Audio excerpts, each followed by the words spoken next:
concerne pourtant une maladie qui fait très très très mal. Une maladie déclarée comme telle par l'Organisation mondiale de la santé, l'OMS, depuis 1992. Bien qu'il y ait eu des divergences quant à son existence, puisque les médecins de la médecine occidentale n'arrivent pas à déceler les causes de son apparition. Donc en ce qui concerne les mécanismes d'une maladie, pour pouvoir traiter une maladie et la résoudre, on doit travailler à comprendre le mécanisme. C'est la pathogénie, c'est la science qui s'intéresse au mécanisme d'une maladie. Parce que sans la connaissance du mécanisme d'une maladie, on ne peut pas appliquer un remède, un traitement permettant justement de faire disparaître les symptômes qui causent justement la douleur du malade. Donc c'est une maladie qui est souvent associée au syndrome de la fatigue chronique. Le syndrome de la fatigue chronique qui peut-être en dira plus pour les gens, parce que le syndrome de la fatigue chronique touche plus de personnes que la fibromyalgie. Mais pourtant, les deux sont associés, sont très associés. Donc, en termes de symptômes, on a une fatigue anormale à l'effort, un inconfort musculaire. Inconfort musculaire veut dire que lorsque, par exemple, vous exercez un acte comme ça, d'élever le bras, ça devient pénible pour vous. Vous avez un point ici qui vous pousse à le baisser, à un tel point où, pour vous allonger, devient comme une nécessité. Vous ressentez une attraction, une apesanteur qui vous pousse au repos, alors que vous n'avez pourtant pas envie de dormir.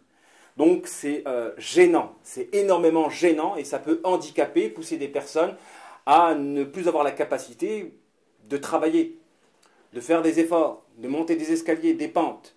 Et ces symptômes-là peuvent être accentués par certains facteurs comme la chaleur ou autres. Donc, outre les symptômes, on a l'inconfort musculaire, les courbatures, les fourmillements, la fatigue, la station debout pénible, intolérance au froid ou à la chaleur, troubles digestifs, diverses douleurs à l'estomac, côlon irritable, vessie irritable, troubles du sommeil, etc., etc. Donc la fibromyalgie, si on devait la résumer, c'est une maladie qui comprend des douleurs qui se diffusent et dont on a du mal à décrire. On a du mal à trouver leur origine et on a du mal à décrire. Il faut savoir que la maladie, quand elle nous frappe, et qu'on n'a pas les mots pour pouvoir la décrire, la maladie augmente en intensité. La douleur d'une maladie, elle augmente quand on l'ignore. Quand on ignore qu'est-ce qu'on a. Quand on est malade et qu'on ignore qu'est-ce que l'on a, cela accentue la maladie. Surtout si on focalise sur ces dernières. Si on pense tout le temps à la maladie sans savoir ce que l'on a, ça peut accentuer la maladie. Et certaines personnes, lorsqu'ils ne comprennent pas la maladie et donc lorsque la douleur s'accentue, ils peuvent s'isoler, les gens, et tomber dans une dépression liée justement à l'incompréhension de leur maladie. D'autres personnes qui ont peut-être une force de caractère supérieure, eux, grâce à la philosophie du vivre avec, arrivent à perdurer, à tenir malgré justement cette gêne, cette lourdeur, cette apesanteur qui les pousse à avoir du mal justement à faire des efforts, tout simplement. Les efforts qui en temps normal ne sont pas efforts. L'exercice de nos sens, normalement, l'exercice des facultés de notre corps ne nécessite pas un effort pénible. Marcher, ce n'est pas pénible. Pour quelqu'un qui est affecté par la fibromyalgie, marcher, pour lui, ça devient pénible. Et s'il a déjà connu la station, l'état où marcher n'était pas pénible, et qu'ensuite il connaît la fibromyalgie en tant que maladie, il va souffrir consécutivement, proportionnellement à la connaissance. C'est-à-dire qu'il y aura une forme de subhanallah. Avant, j'étais léger quand je montais des escaliers, maintenant je ne le suis plus, et je ne comprends pas pourquoi, et je vais voir les médecins, etc., je fais des analyses, etc., ils ne trouvent rien. Ils ne trouvent rien du tout. Donc il y a des gens qui ont justement la philosophie du vivre avec et qui peuvent tenir longtemps, des années, des années. Ils ont connu la période où ils pouvaient exercer les facultés de leur corps avec légèreté, et ensuite quand ils ont été frappés par cette maladie, ils ont vécu avec des années. Et souvent, ça se compte en 5 ans, 6 ans, 7 ans, 17 ans de fibromyalgie. Subhanallah. 17 ans de lourdeur. Certes, les psychologues vont dire la philosophie du vivre avec vous permet d'être plus fort. C'est vrai. Quand tu as une charge, une lourdeur supérieure, tu dois fournir un effort supérieur pour pouvoir être équivalent au rythme ou à la capacité que tu avais auparavant, avant justement la maladie. Donc les psychologues, pour pouvoir encourager le malade, ils leur disent Certes, tu as cette lourdeur-là, mais si tu fournis un effort supplémentaire, tu es meilleur que celui qui n'a pas cette lourdeur-là, parce que lui n'a pas d'effort supplémentaire à fournir.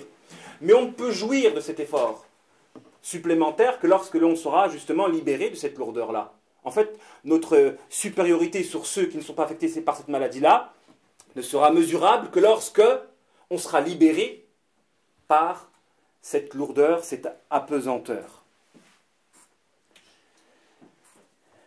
Scientifiquement parlant, on ne voit aucune liaison, rien du tout. On n'arrive pas à expliquer le mécanisme de cette maladie. Et comme on le sait, pour pouvoir lutter contre une maladie, on a le devoir de la comprendre. Alors, généralement, quand la médecine occidentale n'a pas de réponse à des maladies, on se tourne vers d'autres médecines. Et on a, dans la médecine musulmane, dans la thérapie musulmane, de quoi combler ce vide de la médecine occidentale. Là où elle n'arrive pas à remédier, parce que la médecine occidentale est basée sur une philosophie. Donc eux, ils ne voient pas justement de vérité dans le fait qu'il existe des maladies relationnelles dont la cause peut être externe. Des maladies relationnelles dont les causes peuvent être externes. C'est-à-dire que vous pouvez tomber malade et l'origine de la maladie est dans un corps externe. Elle vous influe moyennant une faille de votre part qui permet justement la transmission des symptômes qui vous affectent. La médecine occidentale ne croit pas en cela. Donc, elle aura beau chercher dans le corps malade la cause de la maladie, elle n'y trouvera rien du tout si la cause est externe. Et c'est pourquoi on va passer de la médecine occidentale qui, elle, est impuissante à résoudre cette maladie-là à la médecine musulmane, en l'occurrence la thérapie musulmane. Il y a un rapport entre la science du profilage et les maladies relationnelles. La science du profilage, qui consiste à connaître une personne moyennant l'analyse des effets de celle-ci sur nous, peut nous permettre aussi de connaître une personne à travers les maladies qui découlent de notre relationnel avec certaines personnes. Donc, je m'explique. Vous pouvez être en relation avec des gens, et ces gens-là peuvent déteindre sur vous, sur votre santé carrément, et à partir de l'analyse des symptômes de votre relationnel, consécutifs de votre relationnel, vous pouvez profiler la personne. Exemple, le céphalée, donc qui est une douleur en haut du crâne, est une maladie relationnelle qui découle du fait qu'une personne autour de vous cache une colère à votre égard. Donc, s'il cache une colère à votre égard, c'est qu'il n'est pas trop sincère. Donc là, on a un exemple où la science du profilage est en étroite relation avec les maladies relationnelles. La symbolique de la douleur. Qu'est-ce que la douleur qui freine en linguistique corporelle? Une douleur qui freine, c'est-à-dire que vous avez comme un vecteur négatif qui vous empêche d'avoir les 100% de vos capacités physiques.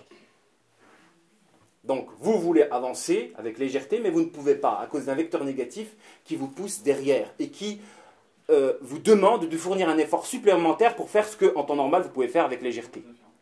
Ça traduit quoi? Ça traduit justement le fait qu'il y a une opposition. Le fait qu'il peut y avoir une opposition entre des éléments, entre une identité, entre des croyances et des agissements.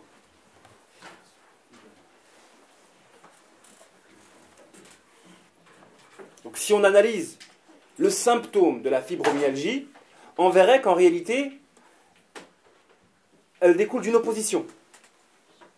J'ai envie d'avancer, mais je dois fournir un effort supplémentaire pour pouvoir avancer d'un avancement normal. Ceci veut dire qu'il y a un vecteur qui est négatif, qui va dans le sens opposé à mouvement. Ça veut dire ça. Le problème, c'est que ce vecteur négatif, il ne découle pas de vous, puisque la cause n'est pas en vous. Alors, comment se fait-il qu'il y ait un vecteur négatif qui vous pousse à fournir un effort supplémentaire pour faire des choses normales, et que ce vecteur-là n'a pas pour origine votre personne? On a fait la ruqya à des personnes qui ont été affectées par cette maladie-là. Et on a remarqué, donc la ruqya aussi, elle est très utile en linguistique corporelle pour pouvoir traduire une maladie, pour pouvoir traduire l'état d'un patient. Donc on a fait une ruqya à une personne qui était affectée par cette maladie-là, et on a vu que que l'origine du mal persistait, quoi qu'on puisse faire. Donc, avec la ruqya par pression physique, on peut aussi profiler la maladie, enfin, étudier, comprendre le mécanisme de la maladie, parce que généralement, quand on fait une ruqya par pression, on peut mesurer l'état. Si le patient n'arrive pas à maîtriser la douleur, c'est que le démon est plus fort que le patient. S'il est plus fort que le patient, c'est que le patient est complice avec son démon. Il va dans son sens. Donc, s'il n'arrive pas à supporter la douleur, ça veut dire qu'il continue à faire les actes qui renforcent le démon. Et donc, s'opère un genre d'écartèlement. Nous tirons pour sortir le démon, mais le patient tire de son côté aussi parce qu'il continue à faire ce qui alimente son démon. Du coup, il ne pourra pas sortir. Du coup, le patient va ressentir la douleur de cet écartèlement en lui, ce qui va nous permettre de comprendre pourquoi il n'arrive pas à guérir. Il n'arrive pas à guérir parce qu'il continue à aller dans le sens de son shaitan. Dans le cas où le patient a la capacité de résister, mais que le démon ne sort pas, ceci indique que le démon, enfin la source, n'est pas en lui. Que la source du mal n'est pas en lui. C'est-à-dire, lui, il patiente autant qu'il veut, mais la présence du mal qui l'affecte reste. Eh bien, ceci, donc en ruqya par pression physique, se traduit par le fait que le patient possède un mal dont la faille est externe à son corps.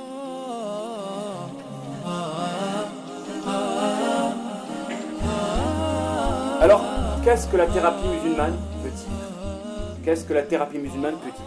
La définition, enfin, le sens que l'on va donner à cette maladie-là, c'est que la fibromyalgie est une maladie relationnelle qui résulte d'une relation toxique indirecte. Je dis indirecte pourquoi? Parce que normalement, quand vous avez une personne qui est lumineuse et une personne qui est ténébreuse, de deux choses l'une, ou bien la personne ténébreuse, elle devient lumineuse parce qu'elle va suivre la personne qui est lumineuse, ou bien le contraire. La personne qui est lumineuse, elle va suivre la personne ténébreuse. Donc de deux choses l'une. Quand vous avez deux personnes qui ont une identité diamétrale, donc opposée, soit l'un influe sur l'autre, soit l'autre influe sur l'un. Mais la lumière et les ténèbres ne peuvent pas coexister ensemble dans un même espace. Ce n'est pas possible. Elles ne peuvent pas exister. Soit l'un fait fuir l'autre, soit l'autre fait fuir l'un. Alors, dans quel cas de figure, parce que le vecteur négatif par lequel on peut traduire la lourdeur et la fatigue, etc., ça résulte comme si on imposait à une personne une identité qui est contraire à la sienne. On connaît les deux. Je vous l'ai dit tout à l'heure. Lorsqu'une personne lumineuse se mélange avec une personne, enfin, partage un espace, de deux choses l'une. Soit celle-ci influe sur l'autre, soit c'est celle-ci qui influe sur l'autre. Mais dans quel cas de figure une personne lumineuse, on lui impose une identité qui est contraire à ses valeurs et qui va générer une lourdeur non explicable. C'est complexe. Et c'est là où on essaie de le comprendre par le fait que c'est lié à une relation toxique indirecte. C'est-à-dire qu'il y a une personne qui a des valeurs, qui est liée à une autre personne, qui celle-ci est liée à une personne qui a des valeurs contraires à celle-ci. Personne A, personne B, personne C. La personne B, c'est la personne relais. La personne A, c'est la personne qui a des valeurs, de bonnes valeurs. La personne C, c'est la personne qui a des valeurs opposées. Eh bien, par la personne C, donc par la personne B qui est relais, les deux vont se coller. La faille, en réalité, elle se trouve dans la personne relais, dans le type de relation. Et ceci ne marche qu'à condition qu'il y ait des relations siamoises. Donc, relations siamoises très intimes, de l'ordre du marital, du familial ou de l'amical fort. Quand c'est très intime, donc il y a des flux relationnels. Quand ce n'est pas intime, vous ne pourrez pas être affecté par ce type de maladie, ni de maladie toxique, tout simplement. Mais quand c'est très intime, vous pouvez absorber, justement. Alors, d'une manière générale, cette maladie résulte du fait qu'une personne relais, victime, entre guillemets, du syndrome de Stockholm. Donc, le syndrome de Stockholm consiste justement à se fermer les yeux, à se donner bonne conscience quant à la négativité ou à la perversité d'une personne qui vous fait du mal. Comme si on aimait celui qui nous fait du mal. Donc les gens qui sont affectés par le syndrome de Stockholm, généralement, ils ont la faculté, l'aptitude à aimer et détester en même temps. Aimer et détester en même temps. Ce qui est une injustice en soi et qui peut être une voie par laquelle on ensorcelle. Parce que la fibromyalgie, en réalité, elle possède les symptômes de la sorcellerie. Cette maladie-là, quand vous êtes ensorcelé, vous possédez les mêmes symptômes.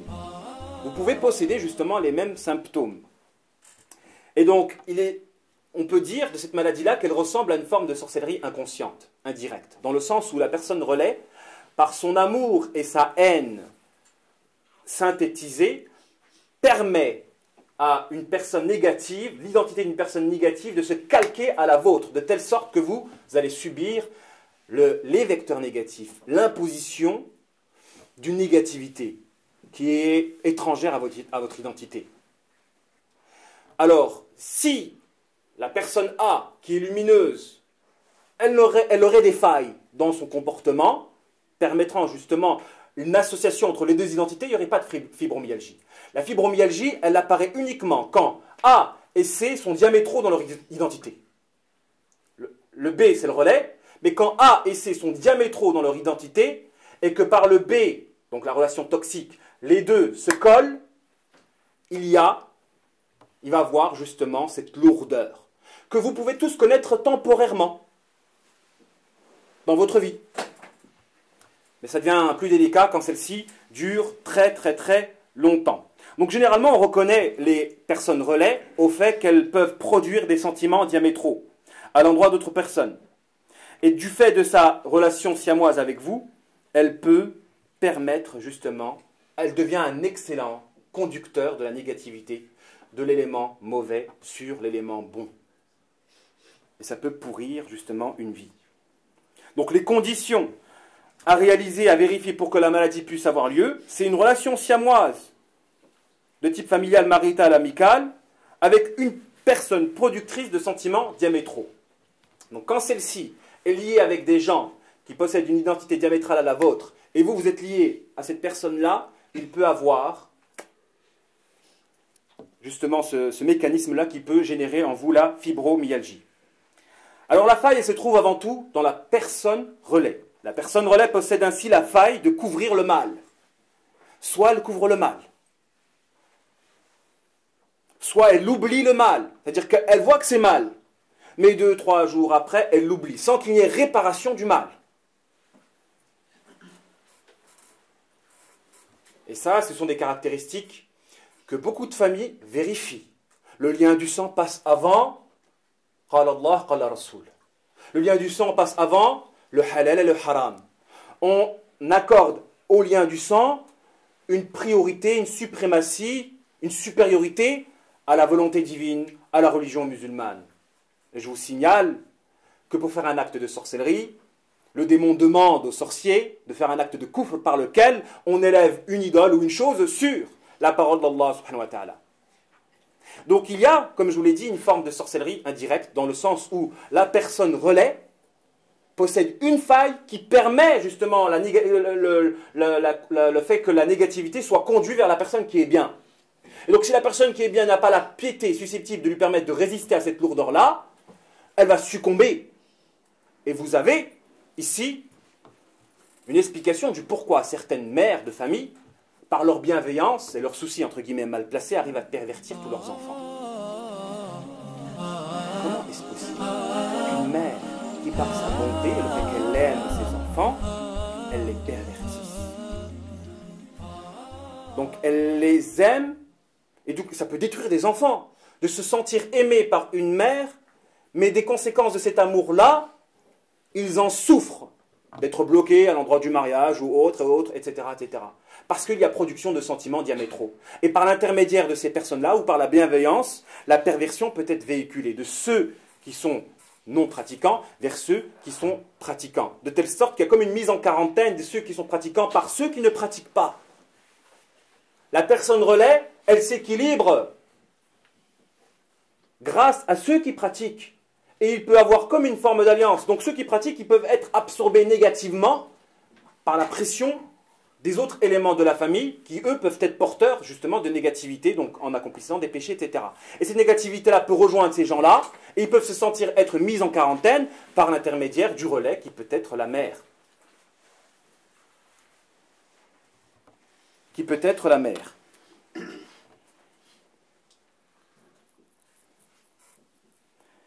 Donc, la faille, c'est qu'elle couvre le mal, ou elle l'oublie sans chercher à exiger une réparation, en essayant de couvrir justement. Et vous savez que le fait de fermer les yeux quant à l'injustice, quant au mal, est une voie de contamination des ténèbres. Le prophète a justement précisé que les enfants d'Israël ont été maudits des conséquences du fait que leur rabbin, lorsqu'il voyait quelqu'un faire le mal, il les réprimandait, mais le jour qui suivait, ça ne les empêchait pas de manger avec eux, de les fréquenter. Donc, le dire ça c'est mal, et le lendemain faire comme si c'était plus mal, peut permettre la contamination des gens bons par la négativité des gens mauvais. Et ça, c'est quelque chose de très grave. Donc, quand le lien du sang passe avant le lien d'Allah subhanahu wa ta'ala, de quelle manière? C'est que, par exemple, on considère que ça c'est mal, et on va se réconcilier par la force du lien du sang, en faisant abstraction de l'injustice, du mal. Alors que, si réconciliation il doit y avoir, celle-ci doit être basée sur le Coran et la Sunna, c'est-à-dire réparation. Tu as commis une injustice, on se réconcilie sur la base de la justice. Donc, reconnaître ce qui a provoqué justement la dislocation.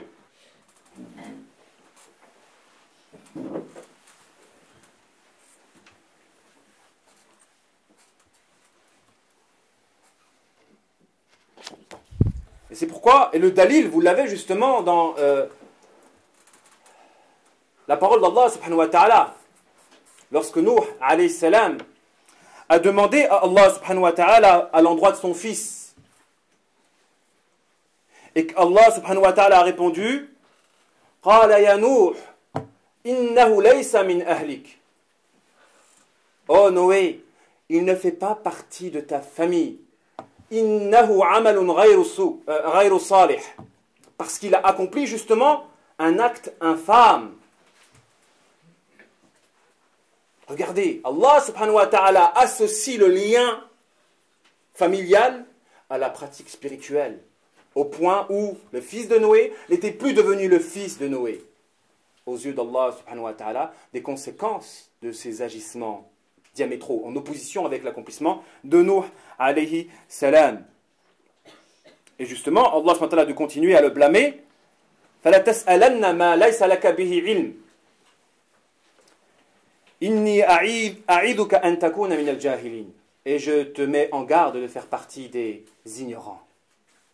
Donc vous avez dans cet argument-là le fait que le lien du sang ne doit pas passer au-dessus de la volonté d'Allah subhanahu wa ta'ala, sinon des conséquences de cette faille-là, d'une faille qui est grave, il peut avoir transmission de la négativité d'un parti sur le parti qui sera victime.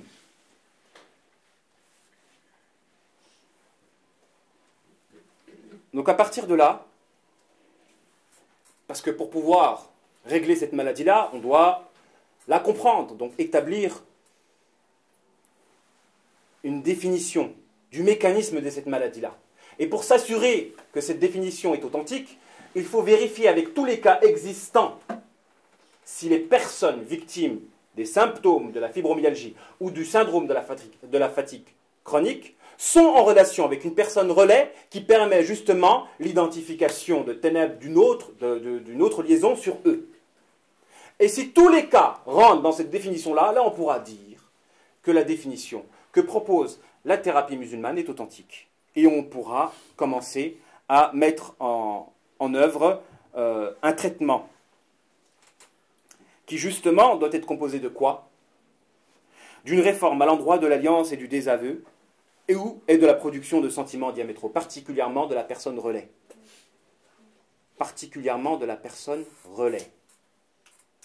Cette personne-là a le devoir de faire un travail à l'endroit de sa croyance en l'alliance et le désaveu, le fait de s'allier en Allah et de se désavouer en Allah subhanahu wa ta'ala, pas par rapport à des principes ou à des choses hautes comme le lien du sang, etc. Parce que si vous aimez en dehors d'Allah subhanahu wa ta'ala, j'accorde au lien du sang une importance supérieure à la volonté divine, au point où je ferme les yeux sur des injustices qui sont graves, parce que le lien du sang est.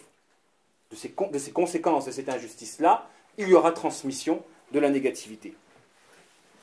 Donc, la personne relais doit travailler sa croyance à l'endroit de al-wala wal-bara, de l'alliance et du désaveu, et aussi de la production de sentiments diamétraux.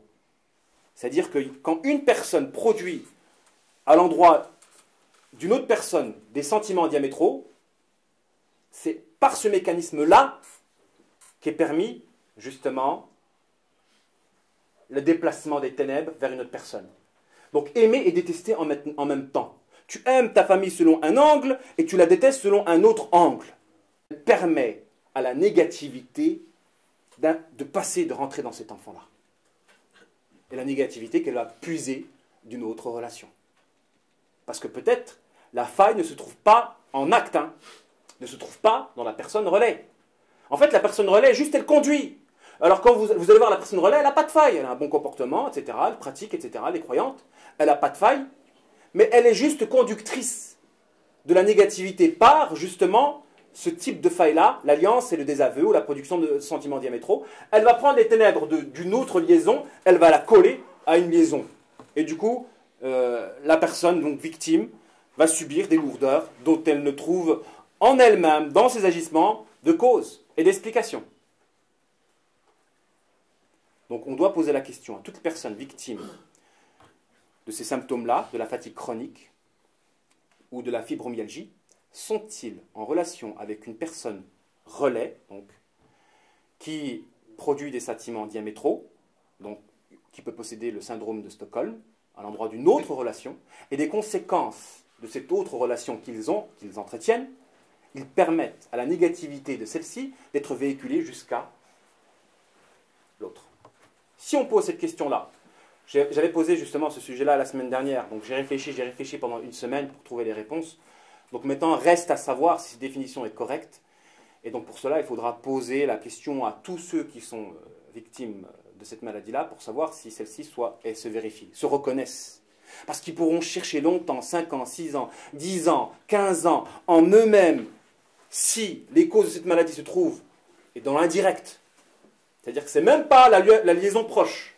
C'est le fait qu'ils sont en liaison avec un relais qui, lui, est en relation avec une autre personne, et ce relais-là permet la négativité d'être conduit. Donc s'ils se reconnaissent dans cela, parce qu'ils connaissent un petit peu leur environnement dans lequel ils évoluent, ils pourront nous le dire. Ils pourront nous dire si cette définition-là se vérifie. Et ce sera une immense découverte. Maladie déclarée comme telle en 1992 par l'OMS, dont la médecine occidentale ne possède aucune solution, aucun remède. Subhanallah. Et une maladie non négligeable. Imaginez des personnes qui ressentent des douleurs diffuses dont ils n'arrivent à comprendre et qui s'accentuent par leur incompréhension et qui les bloquent et qui les handicapent puisqu'ils ont du mal à se lever, à faire des efforts, etc. etc. C'est horrible. Ou la lourdeur, la fatigue chronique aussi, c'est horrible. Alhamdulillah, si on arrive à trouver une définition, parce que toutes les maladies possèdent un remède, et les maladies relationnelles se trouvent dans l'amélioration de nos liens, de nos liaisons. Il ne s'agit pas de couper, parce que certes, couper est un remède. Je coupe avec la personne source du mal, c'est un remède. La faille, parce que c'est vrai que tout le mal qui peut nous atteindre résulte d'une faille que l'on possède. La faille résulte du fait que l'on est indifférent vis-à-vis du type de relation que l'on peut mener. Si on est lié à une personne, si nous-mêmes, lorsqu'on voit le mal, on le rectifie, c'est bien. Si on est lié à des personnes qui, eux, ne le font pas, d'une liaison intense, il est possible que les manquements de cette personne-là déteignent sur vous. En réalité, les maladies relationnelles, elles ne font que mettre en évidence l'importance de la responsabilisation les uns vis-à-vis des autres. Parce qu'en islam, justement, les manquements des uns peuvent déteindre sur vous. La parabole du bateau, dans lequel notre prophète alayhi salatu wassalam dit que si les gens d'en haut laissent les gens dans la coque faire n'importe quoi, donc prendre de l'eau directement en brisant le bateau, c'est tout le bateau qui va couler. Donc il est d'un devoir pour ceux qui sont en haut d'empêcher ceux d'en bas de faire n'importe quoi. Donc nous sommes tous responsables les uns des autres. Et fermer les yeux quant à cette responsabilité-là, c'est permettre la contamination ténébreuse. Mais on ne ressentira pas la douleur de la contamination ténébreuse s'il y a symbiose entre nous et les ténèbres. La lourdeur n'apparaît que lorsque l'élément A, donc la personne victime, a une cadence de vie, une hygiène de vie, sans faille, donc en opposition avec le parti qui se trouve de l'autre côté du parti relais. Quand on fait, on les calque, on les identifie, directement il y aura application d'un vecteur négatif. Donc dans certaines familles, certains enfants, en réalité, ils n'ont pas les moyens d'être forts spirituellement, des conséquences de la personne relais qui peut parfois être la mère, qui inconsciemment, sans savoir des conséquences. Je donne un exemple tout simple. La mère, par exemple, peut se soucier de la pratique de son fils. Quand son fils commence à pratiquer la religion musulmane, elle se soucie. Oh, qu'est-ce qui t'arrive? Tu commences à porter la barbe, etc. Tu commences à faire la prière. Tu vas à la mosquée le matin au Fajr. Certaines mamans, elles s'inquiètent de la pratique de leur enfant. Elles ne s'inquiètent pas lorsque d'autres enfants vont à la plage en maillot de bain ou sortent le soir avec de la musique dans la voiture. Là, elles s'inquiètent moins. Comme si c'était normal de se pervertir et anormal de devenir pieux. Ah ben, ce type de souci, il peut ensorceler. Il peut ensorceler, il peut envoyer de la négativité, parce que c'est un souci mal placé. On se soucie quand on pratique, et on ferme les yeux quand on se lâche dans la désobéissance à Allah subhanahu wa ta'ala. Ce souci maternel, consécutif de l'altération de notre identité, à cause des médias et autres, peut ensorceler et générer justement le fait que la négativité des enfants qui ne sont pas pratiquants vers l'enfant qui pratique. Et si l'enfant qui pratique des conséquences de la lourdeur, il dit, oh là là, il essaye, il n'est pas fort dans la piété, il essaye de se lâcher, donc d'arrêter de pratiquer, puis il se dit, tiens, subhanallah, je ne ressens plus de lourdeur. Magiquement, je ne ressens plus de lourdeur. Il va arrêter, il va se dire, ma pratique, elle est à l'origine de ma maladie, et je vais sacrifier mon au-delà pour mon ici-bas, pour mon confort ici-bas. Je ne veux pas être malade ici-bas, je vais arrêter de pratiquer pour rester en bonne santé ici-bas. Forme de mécréance. Vous avez dans cet exemple-là une illustration de ce que c'est que la fibromyalgie. Alors, une autre question aussi, parce que la fibromyalgie touche beaucoup les non-musulmans, donc il faut donner une définition la plus globale. Donc, les conditions donc, pour que cette maladie se vérifie, il faut qu'il y ait une relation très intime avec une personne affectée par le syndrome de Stockholm. Donc, une relation très intime avec une personne affectée par le syndrome de Stockholm qui subit la négativité d'un pervers narcissique ou qui produit des sentiments diamétraux. Donc il faut chercher la réponse à cette maladie, la compréhension de cette maladie-là dans une relation toxique directe.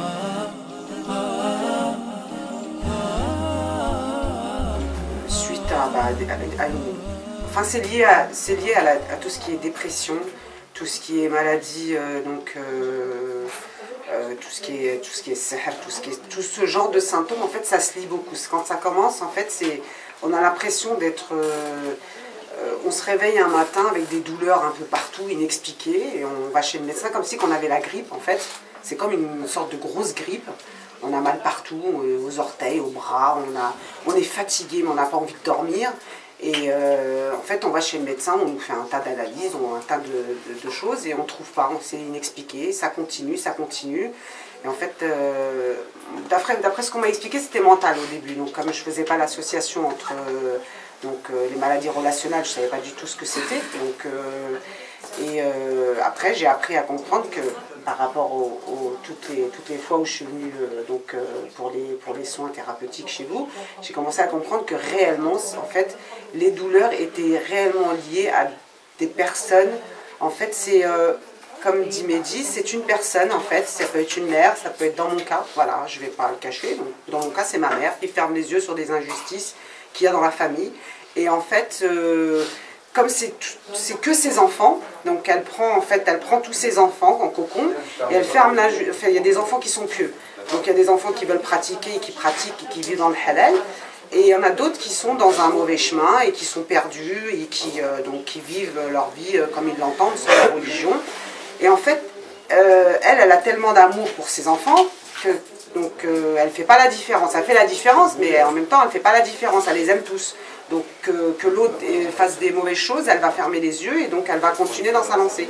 Et c'est vrai que plus je me retrouvais, donc en fait on était très cocon familial, plus je me retrouvais chez mes parents, quand j'arrivais en fait, je pouvais être bien et puis d'un seul coup je commençais à avoir mal partout. Je rentrais chez moi, je ne comprenais pas ce que j'avais l'impression d'avoir la grippe en fait, une grosse grippe. Ça peut faire même de la fièvre, des choses comme ça, mais c'est inexpliqué, ce n'est pas des douleurs qui sont expliquées médicalement. Et donc le jour où j'ai compris qu'en fait ma maman fermait les yeux sur des choses qu'il ne fallait pas fermer les yeux, donc moi j'ai fait une coupure directe parce que je ne pouvais pas faire autrement, donc je me suis complètement éloignée de ma famille. Et c'est vrai que depuis on va dire 8 à 9 mois, j'ai plus ces symptômes alors que depuis 5 ans je vivais avec des fatigues chroniques. Tous les matins je me réveillais, j'avais plus envie d'aller travailler, je m'occupais plus de mes enfants, je voulais plus faire à manger parce qu'en fait j'avais mal partout, j'étais fatiguée, des douleurs, des mal de tête, des mal de jambes alors que j'avais rien aux jambes. Et en fait le jour où j'ai complètement coupé avec eux, et ben, j'ai retrouvé on va dire, c'est pas tous les jours super, mais on va dire que sur un mois, une fois tous les 15 jours, eh ben, je vais avoir une grosse fatigue. Parce qu'en fait, j'étais obligée de garder, parce qu'on dit musulman, on dit les liens de sang, donc on ne peut pas couper complètement avec ses parents comme ça non plus. Donc une fois tous les 15 jours, je vois mes parents et je vois ma mère, j'essaye au minimum que ça ne soit pas dans son cocon familial pour ne pas fréquenter les frères et les sœurs que je ne veux pas voir. Mais c'est vrai que j'ai retrouvé une santé par rapport à tout ce que j'avais perdu pendant des années.